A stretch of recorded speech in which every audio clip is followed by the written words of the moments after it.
জলপাইগুড়ি শহরে ডেঙ্গুর প্রকোপ, আক্রান্তের সংখ্যা বেড়ে 14। জলপাইগুড়ি পুরসভা এলাকায় ফের একজন নতুন করে ডেঙ্গু আক্রান্ত হওয়ার খবর পাওয়া গেল। এর ফলে শহরে মোট আক্রান্তের সংখ্যা বেড়ে দাঁড়িয়েছে 14। এই তথ্য জানিয়েছেন পুরসভার ভাইস চেয়ারম্যান সৈকত চট্টোপাধ্যায়। নতুন আক্রান্ত রোগীর বাড়ি জলপাইগুড়ি টাউন স্টেশন সংলগ্ন এলাকায়। রবিবার ওই মহিলার বাড়ি এবং স্টেশন বাজার সংলগ্ন অঞ্চলে বিশেষভাবে ফগিং এবং মশা নিধন স্প্রে চালানো হয়।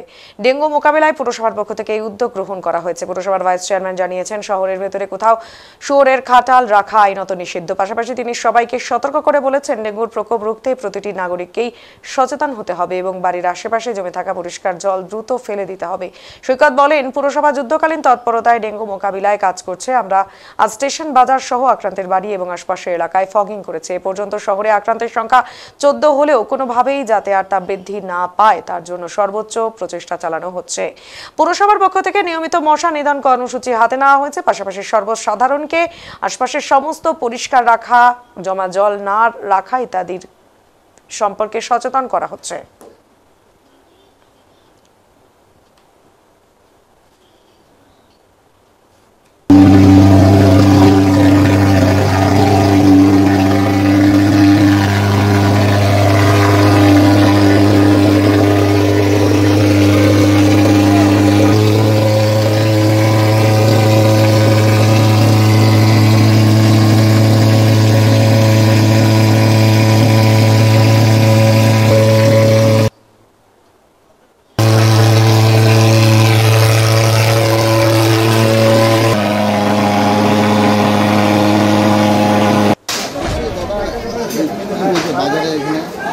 দেখুন, জলপাইগুড়ি স্টেশন বাজার হচ্ছে 8 নম্বর ওয়ার্ডের মধ্যে এবং তার সংলগ্ন একটা বসতি আছে।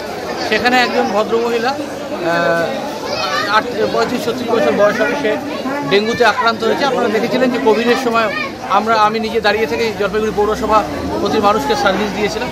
এখন ডেঙ্গুর ক্ষেত্রেও আমি প্রতিটা ওয়ার্ডে পৌঁছানোর চেষ্টা করছি। আজকে এখানে আসলাম, এখানে প্রথমে যেখানে পরিষ্কার জলগুলো জমে আছে সেখানে স্প্রে করে দেওয়া হলো, আর তারপরে যেখানে জঙ্গল টঙ্গল আছে সেখানে আমরা ফগিং করলাম, ঠিক আছে, যাতে মশাগুলো উড়ে যায়। এবং কিছু মশা তো অবশ্যই মারাও যায় ফগিংয়ে, এবং এটা মাঝে মাঝে করতে হবে।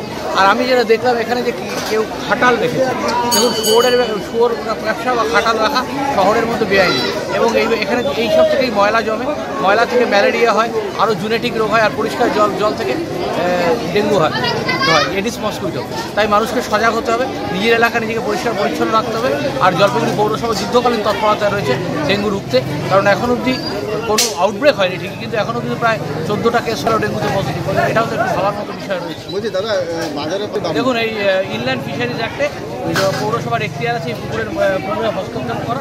আমরা দেখছি এই পুকুরটাকে নিয়ে, কারণ রেল মাঝখানে ভাঙাভাঙি করলো, সমস্ত কোনো দোকান ক্ষেত্রে একটা অরাজকতা সৃষ্টি হয়েছিল। তা এখন আমরা সেটাকে আবার দেখছি এই পুকুরগুলোকে, এই পুকুরটাকে কী করে পরিষ্কার করে সঠিকভাবে এটাকে মেনটেন করা যায়।